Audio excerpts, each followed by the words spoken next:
Hello everyone, कैसे आप लोग।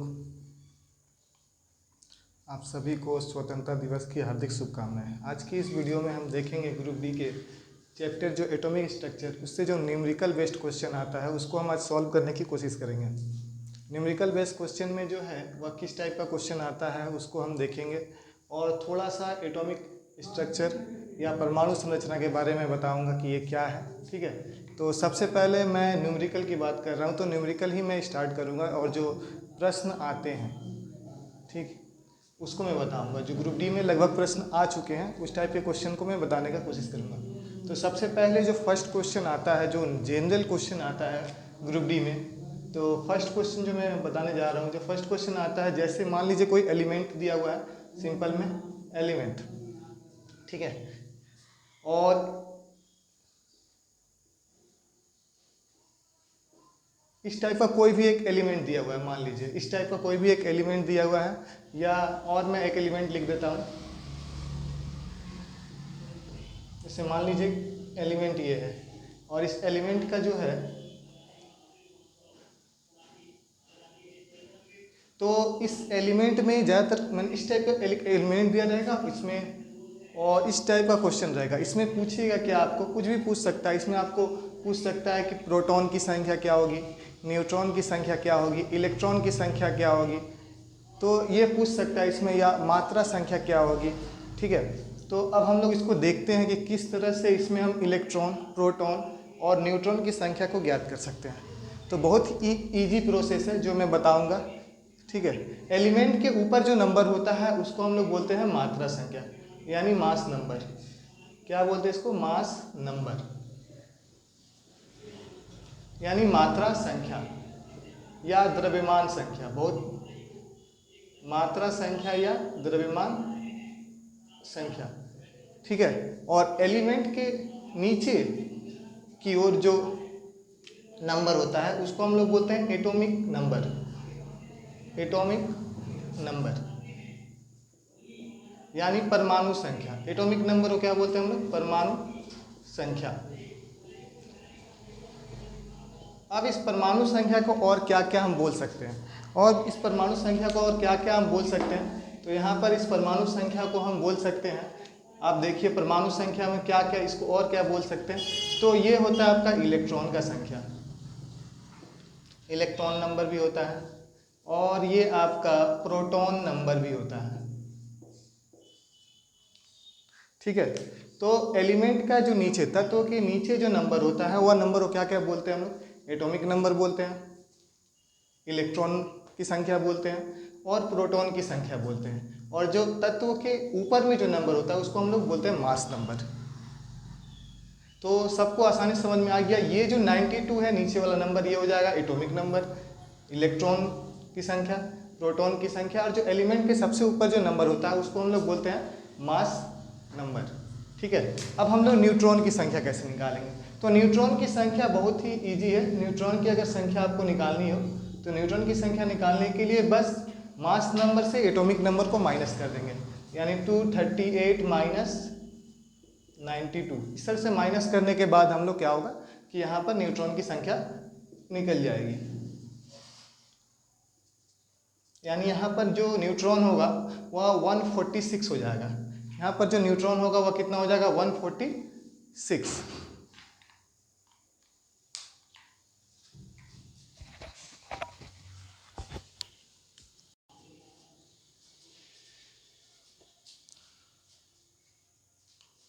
नेक्स्ट क्वेश्चन में हम देखेंगे कि परमाणु के बाहरी कक्ष में इलेक्ट्रॉनों की संख्या कितनी होती है, और परमाणु में, किसी परमाणु में कितने कक्ष हो सकते हैं।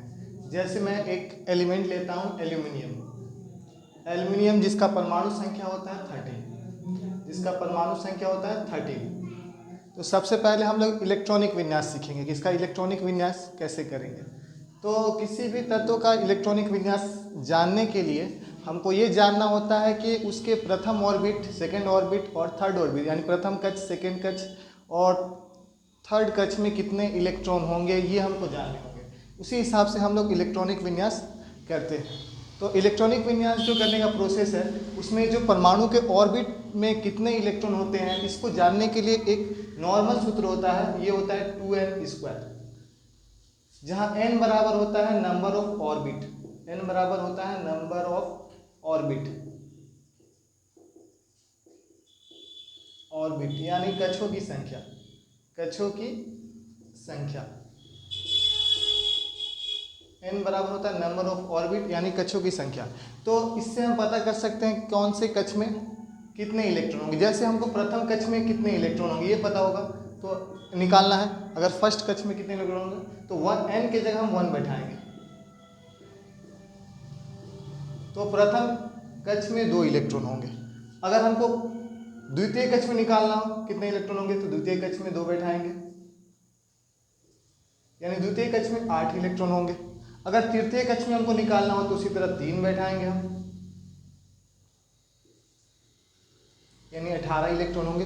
तो इस तरह से संभावित इलेक्ट्रॉन पता करने के लिए कौन से कक्ष में कितने होंगे ये फॉर्मूला हम लोग यूज करते हैं। उसके बाद जैसे हम एल्युमिनियम पता करते हैं तो एल्युमिनियम में जो होता है आपका देखिए, एल्युमिनियम में प्रथम कक्ष में 2 इलेक्ट्रॉन होगा, द्वितीय कक्ष में 8 होता है और 8 और 2 हो गया 10, और तृतीय कक्ष में जो इलेक्ट्रॉन बचेगा वह हो जाएगा 3। तो इस तरह से हम किसी भी तत्व के या एलिमेंट के बाहरी कक्ष में इलेक्ट्रॉन की संख्या को ज्ञात कर सकते हैं। अब हम लोग जानेंगे नेक्स्ट पॉइंट,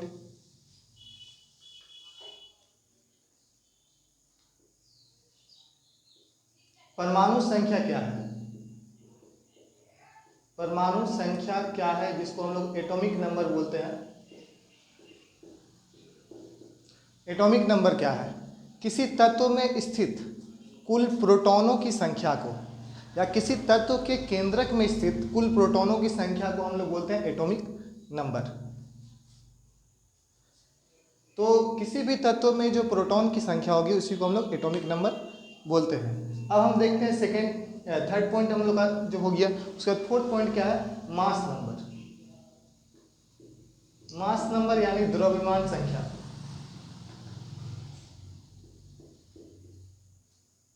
तो द्रव्यमान संख्या क्या होता है कि किसी भी तत्व के परमाणु के केंद्रक में स्थित कुल प्रोटॉन और न्यूट्रॉन की संख्या के योगफल को, प्रोटॉन और न्यूट्रॉन की संख्या को योगफल को क्या बोलते हैं हम लोग? Mass number.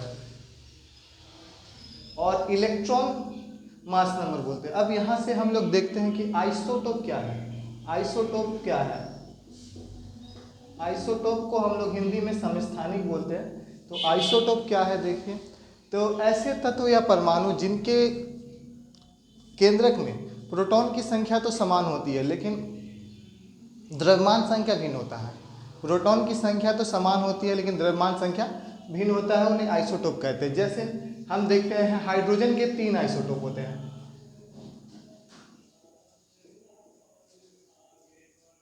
हाइड्रोजन के 3 आइसोटोप, जिसको प्रथम आइसोटोप को हम लोग बोलते हैं प्रोटियम, सेकेंड आइसोटोप को ड्यूटेरियम बोलते हैं और थर्ड आइसोटोप को हम लोग बोलते हैं ट्रिटियम।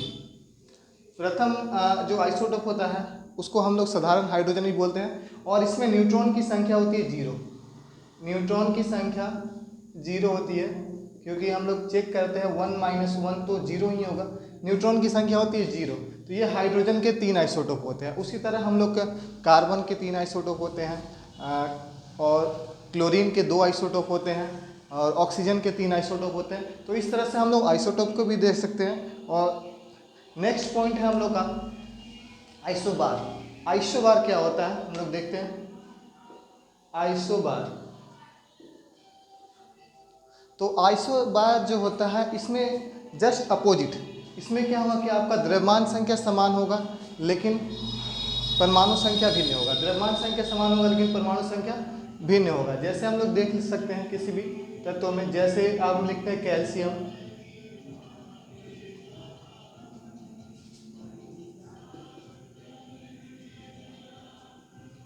तो यहाँ पर हम देख सकते हैं कि कैल्शियम और आर्गन के द्रव्यमान संख्या तो सेम है, यानी मास नंबर तो सेम है लेकिन एटॉमिक नंबर जो है डिफरेंस है। तो इस प्रकार के तत्वों को हम लोग आइसोटोप कहते हैं, जिनके मास नंबर तो सेम होते हैं लेकिन एटॉमिक नंबर क्या होते हैं? डिफरेंस होते हैं। ठीक है। और जो है नेक्स्ट पॉइंट है, इसके बाद हम लोग देखेंगे आइसोटोन।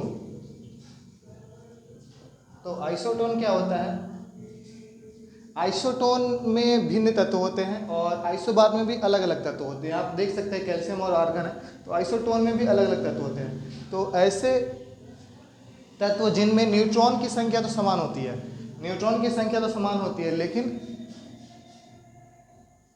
परमाणु संख्या अलग होती है, द्रव्यमान संख्या अलग होती है, उनको हम लोग क्या बोलते हैं? आइसोटोन।